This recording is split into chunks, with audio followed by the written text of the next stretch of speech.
Less obviously so. We had quite a chunk of cash, not as much as 30. Most of our risk positions are overseas. We have very minimal investments in the UK. And a couple of weeks ago, we'd gone negative on sterling, which turns out to have been quite a prudent thing to do. So looking at the market response, it's all quite muted, with markets tending to rally on sterling weakness. The FTSE 100, all those overseas earnings are very useful. So there's not the type of total shock we had after the Brexit vote, where you could see sectors being sold off very sharply. Saka, is it prudent to use Percival's move to continue to bet against sterling or not? To continue to bet against sterling? No, I think it's right to continue to bet against sterling. If you think about the one thing we do know is that there's going to be a lot more uncertainty. One must call into doubt the judgment of the Prime Minister, and therefore whether she remains as Prime Minister or not is up to the Conservative Party, but her judgment has been called into doubt and she has to negotiate with the EU. The DUP, for example, she made a speech this morning having come back from the palace saying very clearly, I'm going to carry on as Prime Minister. The implication is we have a deal with the DUP. Cut through the BBC to the DUP headquarters, and the head of the DUP says, we will start talking to the Conservatives about helping out, although we're close. That points to uncertainty. Markets do not like uncertainty. The currency is the one that will get hit with that one. So, Saka, it's right to go against selling. Yeah. What are you telling your clients this morning? Are you buying volatility, or how are you playing this? So I'm saying to them that it's right that they should go against sterling. I'm not sure about volatility, because volatility has been historically low right across, and that's been a very odd thing to do. We're telling them to concentrate, that stocks are not affected at this stage, and probably to start thinking about the fact that you might have a rise in interest rates in the UK. Rising interest rates in the UK. What about you, Percival? You said that you weren't, looking too much to the UK. You were more looking abroad. Might that change? Not hugely.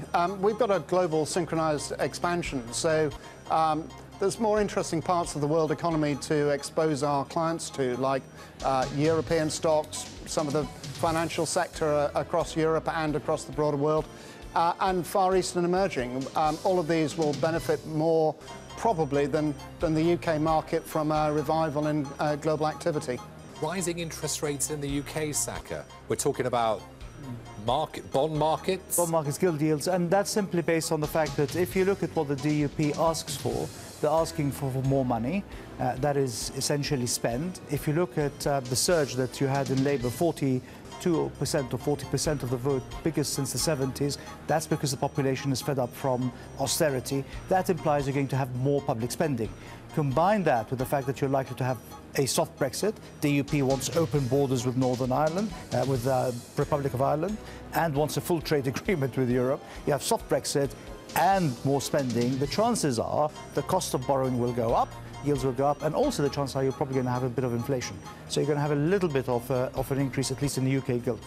So let me ask you both what your views on the euro are then. I know that you mentioned, Percival, some areas of Europe look attractive.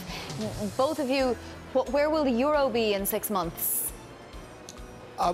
Well, I guess it's going to be somewhat higher both against sterling and against the dollar. The European economy is now recovering really quite strongly in the core countries. I mean, practically a boom in Germany. At some point, we'll see the ECB make some more serious noises about ending its QE programme and signalling probably in 2018 that we're going to see the first rate rises. So, the monetary policy is going to start tightening in Europe. So that plus the higher activity level will see the euro, I think, somewhat stronger against dollar and sterling. I concur with that. I think I agree with what Percival said. We have strengthening of the European economies. You can see the strengthening in European companies and with earnings. It is the only other currency in town besides the greenback. You will see strengthening of the euro as a result of that. And I think there's a lot of opportunity in terms of stocks to be picked in Europe. People underestimate Europe and the possibility for recovery. Really quickly, as the US, of course, hits records, fresh records today, gentlemen. More records to come. Are you cautious, US stocks? It's becoming a bit overstretched, and certainly valuations in the tech sector. The comments made earlier today, I think The fact that the tech sector is beginning to lag a bit against the general market index, indicative of investors beginning to tire of the excessive valuations there. So not quite in bubble territory yet. Probably markets still inching up for some more months, but there are cheaper places in the world. I think valuations are stretched now in the US, and I'm an old bull of the US. Valuations are stretched in the US. There's a lot of hope in the US. And for viewers from America who are of my age, it reminds me of Wile E. Coyote.